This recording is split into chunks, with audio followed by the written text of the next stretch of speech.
আজকে আমরা এমনই একটা অসম্ভব আবেগপূর্ণ আর গভীর বিষয় নিয়ে আলোচনা করতে যাচ্ছি। এটা এমন এক মানুষের গল্প যে একেবারে চরম হতাশা থেকে ঘুরে দাঁড়িয়ে অটুট আত্মনির্ভরশীলতা অর্জন করেছিল। আমরা ধাপে ধাপে দেখব কিভাবে একজন মানুষ একেবারে শূন্য থেকে, সম্পূর্ণ নিঃস্ব অবস্থা থেকে নিজের ভাগ্যকে নিজের হাতে নতুন করে লিখতে পারে। তো চলুন আর কথা না বাড়িয়ে এই অভাবনীয় রূপান্তরের গল্পটা শুরু করা যাক। ঠিক আছে, চলুন প্রথমেই আমরা এই বিষয়টার একেবারে গভীরে যাই।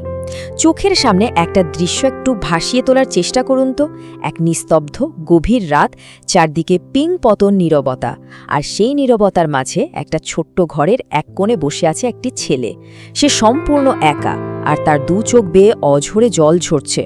দেখুন, এই দৃশ্যটা কিন্তু শুধু একটা সাধারণ রাতের গল্প নয়, এটা আসলে চরম একাকিত্ব আর গভীর বেদনার একটা নিখুঁত প্রতিচ্ছবি।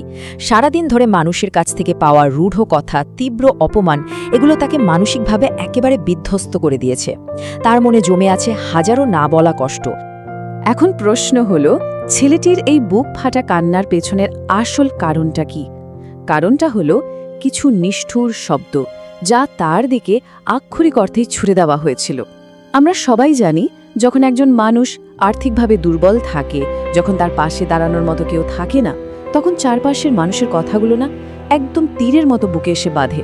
তাকে সোজা মুখের উপর বলা হয়েছিল, তুই কিচ্ছু করতে পারবি না। এমনকি এও বলা হয়েছিল, তোর তো স্বপ্ন দেখারই কোনো অধিকার নেই। সে চুপচাপ সব কিছু হজম করেছে, কারণ তখন তার প্রতিবাদ করার বা মুখের উপর জবাব দেওয়ার মতো কোনো জোরই ছিল না। চরম দারিদ্র্য আর আপনজনদের প্রত্যাখ্যান তাকে এতটাই দুর্বল করে দিয়েছিল যে এই অপমানের বোঝাটা তার কাছে আস্ত একটা পাহাড়ের মতো ভারী মনে হচ্ছিল। সবাই যখন ঠিক এভাবেই তাকে একা ফেলে চলে গেল, তখন সেই নিস্তব্ধ রাতে ছেলেটি আকাশের দিকে তাকিয়ে অত্যন্ত হৃদয় বিদারক একটা প্রশ্ন করেছিল। সে বলেছিল, হে আল্লাহ, আমি কি সত্যিই এতটাই মূল্যহীন? একটু ভেবে দেখুন, এই প্রশ্নটা কিন্তু কেবল একটা সাধারণ বাক্য নয়, এটা হলো একজন মানুষের জীবনের একেবারে তলানিতে এসে পৌঁছানোর মুহূর্ত। যখন চারপাশের পুরো পৃথিবী কাউকে সম্পূর্ণভাবে প্রত্যাখ্যান করে, তখন মনের একদম ভেতর থেকে ঠিক এই ধরনের আর্তনাদই বেরিয়ে আসে। এটাই সেই টার্নিং পয়েন্ট, যখন মানুষ তার অস্তিত্বের সবটুকু অর্থ নতুন করে খুঁজতে শুরু করে। এবার এখানকার সবচেয়ে ইন্টারেস্টিং বিষয়টার দিকে একটু নজর দেয়া যাক। ঠিক এই মুহূর্তটাতেই একটা অভাবনীয় পরিবর্তন ঘটে যায়। বাম দিকের দৃশ্যটার কথা ভাবুন, যেখানে আমরা দেখছি সেই চরম অসহায় অবস্থাটাকে। নির্ভর করার মতো কেউ নেই, কান্নাটাই একমাত্র সঙ্গী। কিন্তু ডান দিকে তাকালে সম্পূর্ণ ভিন্ন এক চিত্র। ছেলেটি ধীরে ধীরে নিজের চোখের জল মুছে ফেলে। সে একটা দারুণ সিদ্ধান্ত নেয়। যদি এই পৃথিবীতে তার পাশে দাঁড়ানোর মতো কেউ নাই থাকে, তবে সে নিজেই নিজের পাশে দাঁড়াবে। এই একটা মাত্র সিদ্ধান্ত তার অসহায়ত্বকে শক্তিতে রূপান্তরিত করার প্রথম ধাপ হিসেবে কাজ করে। সে বুঝতে পারে, অন্যের সহানুভূতির আশায় বসে থাকার চেয়ে নিজের সবচেয়ে বড় শক্তি হয়ে ওঠাই হল আসল বেঁচে থাকা। ঠিক সেই দিন থেকেই ছেলেটির জীবনের মোড় ঘুরতে শুরু করে। সে প্রতিদিন অপমান সহ্য করত, মানুষ তাকে নিয়ে হাসাহাসি করত, তাচ্ছিল্য করত, তবুও সে থামত না। কেন জানেন? কারণ সে একটা অত্যন্ত রূঢ় কিন্তু চরম বাস্তব সত্য অনুধাবন করতে পেরেছিল। আর সেটা হলো, এই পৃথিবী দুর্বল মানুষকে কখনো মনে রাখে না। পৃথিবী কেবল তাদেরকেই মনে রাখে যারা দাঁতে দাঁত চেপে শেষ পর্যন্ত লড়াই চালিয়ে যায়। মানুষের উপহাসকে সে আর নিজের দুর্বলতা হিসেবে নেয়নি, বরং নিজের স্বপ্নগুলোকে সে আরও শক্ত করে আঁকড়ে ধরেছিল। সে খুব ভালোভাবে বুঝতে পেরেছিল, এই লড়াইটা তার একার, আর এই লড়াইয়ে জয়ী হওয়া ছাড়া তার সামনে আর কোনো অপশন নেই। চলুন এবার একটু সামনের দিকে এগিয়ে দেখি কিভাবে পুরো বিষয়টা গড়ে ওঠে। এই ছেলেটির যে মানসিক লড়াই, তার সাথে কিন্তু আমাদের ইতিহাসের অন্যতম শ্রেষ্ঠ ব্যক্তিত্ব এপিজে আব্দুল কালামের জীবনের একটা অদ্ভুত দারুণ মিল পাওয়া যায়। চরম দারিদ্র্য আর অভাবের মাঝেই তার শৈশব কেটেছে।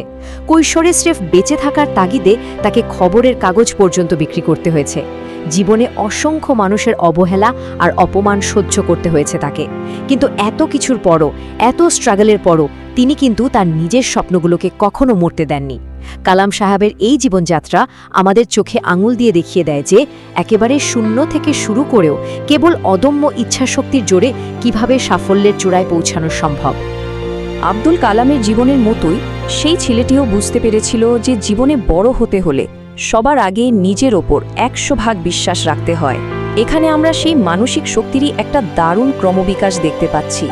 ভেবে দেখুন, যে মানুষটি একসময় আয়নার সামনে দাঁড়িয়ে নিজের ভাগ্যকে নিজেকে নিজে ঘৃণা করত, সেই একদিন নিজের চোখের দিকে সোজা তাকিয়ে অসম্ভব সাহসের সাথে ঘোষণা করল, আমি কিছুতেই হারব না। এটা কিন্তু কোনো সাধারণ পরিবর্তন নয়, এটা হলো ভেতর থেকে নিজেকে সম্পূর্ণ নূতন করে গড়ে তোলার এক অসাধারণ প্রক্রিয়া, যেখানে আত্মগ্লানির জায়গাটা পুরোপুরি দখল করে নেয় এক প্রবল আত্মবিশ্বাস। আচ্ছা, এই পরিবর্তনের পরও কি তার জীবনে কষ্ট ছিল না? অবশ্যই ছিল।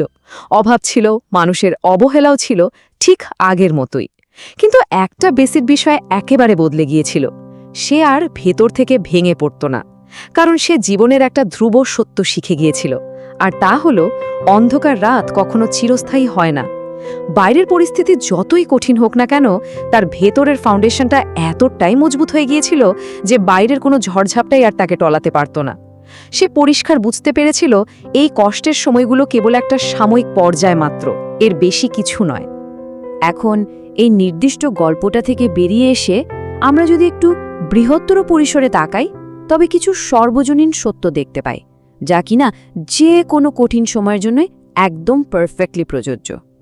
জীবনে অনেক সময় একাকিত্ব আসে, মনে হয় কেউ বোধহয় আমাদের বুঝতে পারছে না, তাই না? কিন্তু এই বর্তমানের তীব্র কষ্টগুলোই শেষ পর্যন্ত একজন মানুষকে সবচেয়ে শক্তিশালী করে গড়ে তোলে। লিখে রাখুন, আজ যারা অবহেলা করছে বা মুখ ফিরিয়ে নিচ্ছে, তারাই আগামী দিনে সে মানুষটির সফলতার গল্প শোনার জন্য লাইনে দাঁড়িয়ে থাকবে। তাই পরিস্থিতি যতই প্রতিকূল হোক না কেন, কারও কখনো নিজেকে ছোট ভাবা বা নিজের লালিত স্বপ্নগুলোকে বিসর্জন দেওয়া উচিত নয়। আর এই কথাটা চমৎকারভাবে আমাদের আজকের আলোচনার মূল সারাংশকে তুলে ধরে। একটা ভাঙা মানুষ, যাকে চারপাশের সবাই বাতিল করে দিয়েছে, আনফিট বলে ছুঁড়ে ফেলেছে, সেও একদিন নতুন করে ইতিহাস তৈরি করতে পারে। শর্ত কেবল একটাই, তাকে নিজের উপর বিশ্বাস রাখতে শিখতে হবে। যখন মানুষের হারানোর আর কিছুই বাকি থাকে না, তখন তার ঘুরে দাঁড়ানোর শক্তি হয়ে ওঠে সবচেয়ে ভয়ঙ্কর এবং অপ্রতিরোধ্য। সবচেয়ে গভীর যন্ত্রণা আর অপমান থেকেই কিন্তু জন্ম নিতে পারে পৃথিবীর সবচেয়ে বড় সফলতা। এটা একদম পরীক্ষিত সত্য। সুতরাং সবচেয়ে গুরুত্বপূর্ণ পয়েন্ট হলো এই অমোঘ সত্যটি, জীবনে কেউ পাশে না থাকলেও নিজের পাশে নিজে দাঁড়াতে শিখতে হয়। নির্ভরতা কখনোই বাইরের পৃথিবীর ওপর হওয়া উচিত নয়, বরং তা হওয়া উচিত নিজের ভেতরের শক্তির ওপর। যখন কেউ নিজের সেরা বন্ধু হয়ে ওঠে, নিজের সবচেয়ে বড় সাপোর্টার হয়ে ওঠে, তখন পৃথিবীর কোনো বাধাই আর তাকে আটকাতে পারে না। আমাদের আজকের এই এক্সপ্লেনারটি বারবার এটাই মনে করিয়ে দেয় যে জীবনের সবচেয়ে বড় লড়াইগুলো কিন্তু একাই লড়তে হয়। আর সেই লড়াইয়ে জয়ী হবার একমাত্র চাবিকাঠি হলো নিজের প্রতি অবিচল আস্থা। নিজের ভাগ্য আসলে নিজেরই হাতে তৈরি হয়। তাই শেষমেশ প্রশ্ন একটাই থেকে যায়, চারপাশের শত অন্ধকারের মাঝেও নিজের ভেতরের আলোটি জ্বালিয়ে রাখার সেই অদম্য সাহস কি সবার থাকে?